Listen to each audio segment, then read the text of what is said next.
I tried GO2 Max for a month and I was quite surprised at the results because I was a bit skeptical of whether it would actually work, but my swimming performance increased by over 14% over the past month of testing it out. This isn't gonna be like so many of the reviews out there where people say things like, I felt so recovered between sets. No, it's not subjective. I have tracked lots of metrics from times, distances, heart rates, and more to give you concrete evidence on how well the supplement actually worked for me.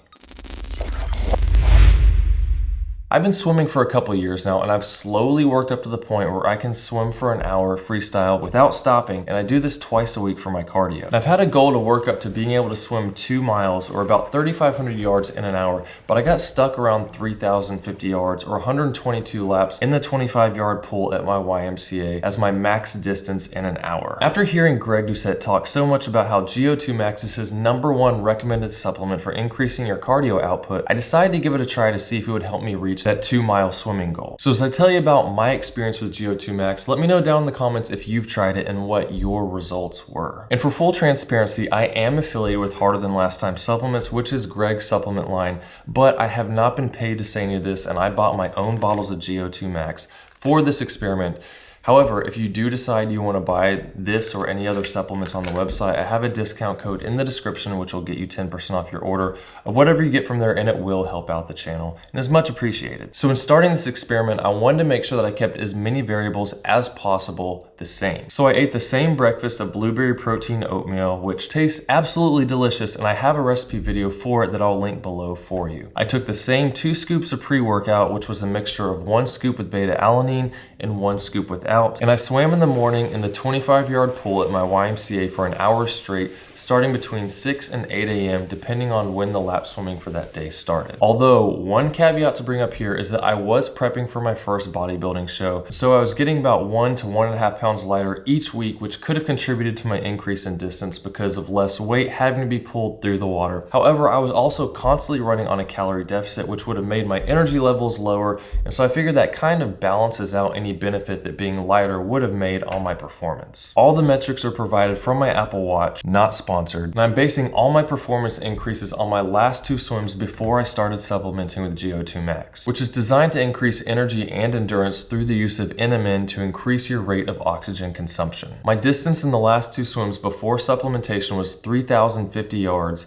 at 122 laps with an average heart rate of around 149 beats per minute. When referencing the times, you need to take about 15 seconds off the total swim time because after pushing start on my watch, I would wait about 5 seconds because if I pushed off the wall too soon for some reason, it wouldn't count that first lap. And then about another 10 seconds on the back end for having to stop, get up, take my watch out of the water protected mode, swimming mode, and then swipe over and end the workout. So now let's move on to the first day of using GO2 Max. A serving is 1 capsule, and the label says to take 1 to 3 capsules 30 to 60 minutes before training. And for this test, I did 2 swims using 1 capsule, 2 more swims using 2 capsules, 2 swims using 3 capsules, and then 1 final swim with no GO2 Max supplementation to compare my performance at various dosages. So be sure to watch to the end to see how this performance progression plays out. On my first day with 1 capsule, I increased my distance to 3,225 yards or 129 laps, which is a 5.7% increase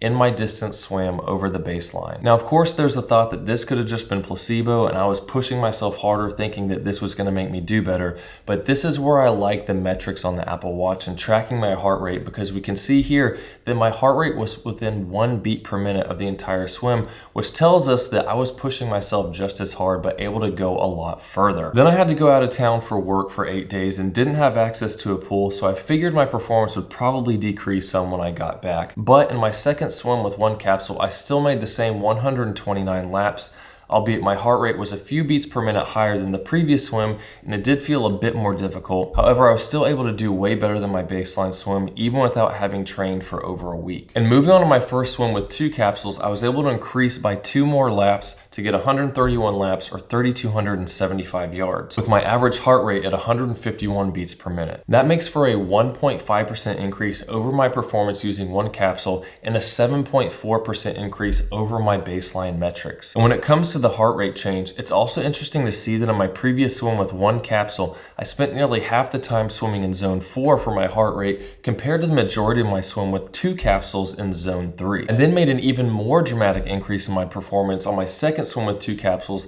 by getting 134 laps or 3,350 yards in just under an hour. My heart rate metrics didn't track properly during the swim, so we can't really use that metric on this session, but this was still a 2.3% increase over my previous swim at the same dosage and a 9.8% increase over my baseline. So now we'll move on to the top dose of 3 capsules, and this is where things start to get crazy. When I was swimming before, I would usually pop up every 30 laps or so to check my pace on my watch, but I figured if I was going to get close to the 141 laps I needed to make 2 miles in an hour, I need to swim nonstop without checking at all to save a little time. So I planned to pop up at 134 laps and check my watch to see how much time I had left, since that was my previous record. As you can see, I miscounted and ended up swimming 138 laps, but it was 2 minutes past the 1 hour point. And so when I worked the math backwards, it ended up being the same 134 laps that I did previously when I only used 2 capsules. However, the impressive part to me comes from looking at the massive difference in the average heart rate metrics. I spent the majority of the time in zone 2 and then the rest in zone 3 without ever touching zone 4 while swimming 9.8% further than my baseline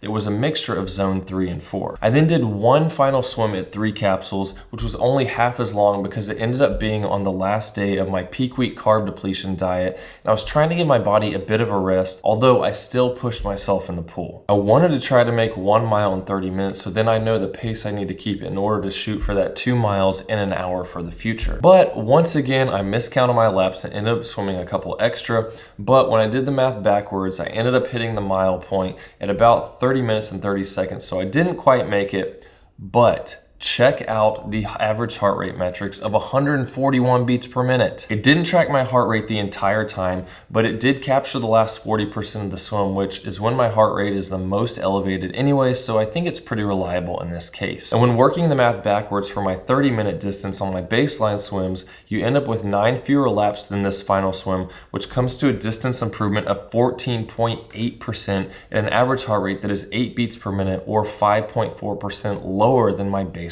heart rate. So the limiting factor at this point, I think, is more so my muscles than my actual cardio capacity. And had this been a normal day where I had my higher carb breakfast, I think I would have made the 1 mile in 30 minutes or less. And that brings us to my last swim this morning, where I once again used no GO2 Max supplementation. This was 3 days post-show for my first bodybuilding competition, so there was no shortage of carbs in my system and definitely no calorie deficit going on. And after swimming for an hour, I was able to hit 129 laps and an average heart rate of 147 beats per minute, which once again didn't detect properly until the last third of the swim. So my performance decreased by 3.7% with an increase in my heart rate of 2.1% when going from 3 capsules of GO2 Max to none. But I was able to hit the same distance with a slightly lower heart rate than when I was on my initial 1 dose of GO2 Max. So what does this mean? Was it just placebo and this stuff doesn't actually work? I really doubt it, just because I was pushing myself just as hard each time I swam, because I've always had this goal of trying to make 2 miles in an hour even before I started using GO2 Max. So that tells me that even if you don't use this all the time, you'll still benefit from it, and you'll be able to maintain some of that benefit even in the times that you don't use it, if you're consistent with your workouts. So is this something you should be taking to help you burn more calories?